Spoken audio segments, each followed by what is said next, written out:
ஓம் சாய்ராம். ஜெய் சாய்ராம். குழந்தையே மாற்றி முடிவு கொடுத்து மகிழ்ச்சியாக வாழும்படியும் நான் செய்ய போகிறேன் என் செல்லமே. எவ்வளவு கஷ்டம் வந்தாலும் என்ன பிரச்சனை வந்தாலும் நீ உழைப்பையும் முயற்சி செய்வதையும் ஒருபோதும் நிறுத்திடாத. ஏன்னா என்ன கஷ்டம் வந்தாலும் பிரச்சனை வந்தாலும் நாளைக்கு சரியாயிடும். ஆனால் நீ உழைப்பதை நிறுத்தி விட்டால் உன் வாழ்க்கையில நீ அடுத்து என்ன செய்யறதுன்றதுக்கான ஆதாரமே அழிஞ்சு போயிடும். அதனாலதான் உன் உழைப்பின் மூலமாக மட்டும்தான் உனக்கு மரியாதை கிடைக்கும். உன் உழைப்பின் மூலமாக மட்டும்தான் உன் வாழ்க்கையில நீ ஜெயிக்க முடியுன்றத புரிஞ்சுக்கிட்டு கஷ்டம் கவலை எது வந்தாலும் எல்லாத்தையும் ஒரு ஓரமா வச்சுக்கிட்டு வேலை செஞ்சு உழைச்சு முன்னேறி முன்னுக்கு வர பாரியன் செல்லமே. கடல்ல பயணம் செய்யணும்னு நீ நினைச்சினா கண்டிப்பாக கடல் அலையையும் சரி கரைகளையும் தாண்டி போகத்தானே ஆகணும். ஐயோ கரையை கடந்து கப்பல் நடுக்கடலுக்கு போகுதே நினைச்சு பயப்படக்கூடாது. அதே போலதான் வாழ்க்கையில ஜெயிக்கணும்னு நினைச்சிட்டீனா தடையும் தடங்கல்களும் பிரச்சனைகளும் வருதே நினைச்சு தயங்கவோ சோர்வடைவோ கூடாது. ஓ மேல நம்பிக்கை வச்சு உன்னுடைய திறமைகளை வெளிப்படுத்த நீ முயற்சி செய். நீ இன்னைக்கு எந்த இடத்துல இருக்கிறன்றது ஒரு விஷயமே இல்லை. நீ தன்னம்பிக்கையோட இருக்கும்போது நிச்சயமாக நீ நினைச்ச விஷயத்த நான் உனக்கு முடிச்சு கொடுத்துருவேன். எவ்வளவுதான் கஷ்டம் வந்தாலும் பிரச்சனை வந்தாலும் ஒரு சிலரை தேடி போகாதே, அவர்களிடம் உதவியும் கேட்காதே என் செல்லமே. ஏன்னா அவங்களே நீ எப்போ வந்து காலடியில விழுவன்னு தான் காத்துக்கிட்டு இருப்பாங்க.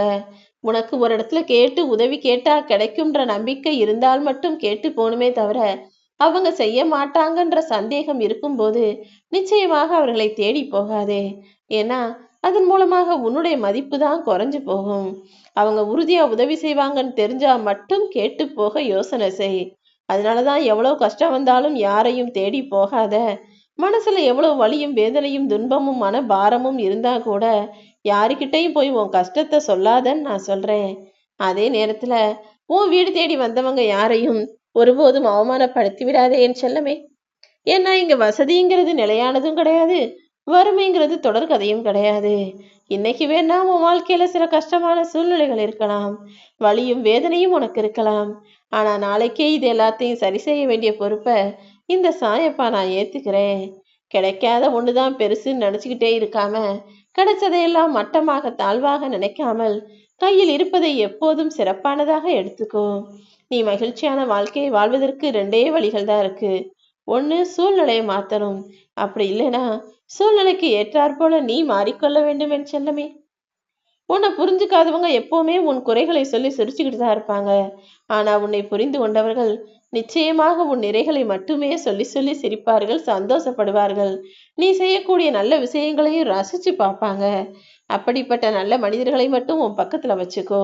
ஒரு இடத்துல நீ காட்டக்கூடிய கருணை என்பது கோடி மடங்காய் உன்னிடம் திரும்ப வரும். தோல்வியை பார்த்து நீ மலைத்து போகாதே.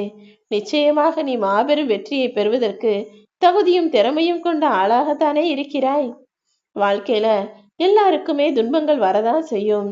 அப்படிதான் இப்போது நீ துன்பங்களை சந்திச்சுக்கிட்டு இருக்கே தவிர சீக்கிரமே எல்லாமே சரியாயிடும். உன்னிடம் உண்மையாக இல்லாத எந்த உறவுக்காகவும் நீ இறங்கி போய் உன்னுடைய மதிப்பை குறைத்துக் கொள்ளாதே என் செல்லமே.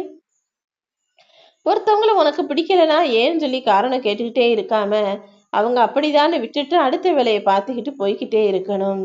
தொலைந்த உறவை தேடி போகாதே, தேடி வந்த உறவை மறுபடியும் தொலைத்து விடாதே. உன்னை விட்டு விலகிச் செல்லும் மனிதர்களை போனா போகட்டும், நாளைக்கு ஒரு நாள் என்னை தேடி வருவாங்கன்னு நம்பிக்கையோட விலகியே நில்லு. நிச்சயமாக நீதான் வைரக்கல்லு. அவங்க விட்டுட்டு போய் தேடி போற ஆளு கண்ணாடி கல்லுன்றதை புரிஞ்சுக்கிட்டு உன்னை தேடி வரக்கூடிய காலத்தை உன் சாயப்பா நான் உருவாக்குவேன். எப்பவுமே உன் வாழ்க்கையில நீ நேரத்தை வீணாக்குவதை நான் பார்க்கிறேன். வாழ்க்கையின் மதிப்பை உணராமல் நேரத்தை வீணாக்கி நாளைக்கு நீ சோர்ந்து கவலைப்பட்டு வயதில் முதுமை அடைந்து புலம்ப கூடாதுன்னு தான் சொல்றேன். இப்போது இளமை இருக்கும்போது இந்த காலத்துல இந்த வயசுல இப்பொழுது நீ செய்ய வேண்டிய வேலைகளை எல்லாம் செஞ்சு முடிச்சிடு. தேவையில்லாத பொழுதுபோக்குகள்ல மூழ்கி போகாதே. நீ எப்போதும் நல்லா இருக்கணும்.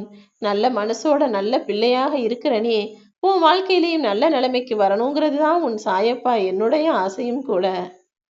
அதனாலதான் உனக்கு விருப்பமான விஷயங்களையெல்லாம் நான் உனக்கு நல்லபடியா நடத்தி கொடுத்து உன் பிரச்சனைகளையும் தீர்த்து வச்சு நீ மன நிம்மதியோடும் மகிழ்ச்சியோடும் சந்தோஷத்தோடும் உன் வாழ்க்கையை வாழ்வதற்கு எல்லா வகையிலும் நான் துணையாக இருப்பேன்.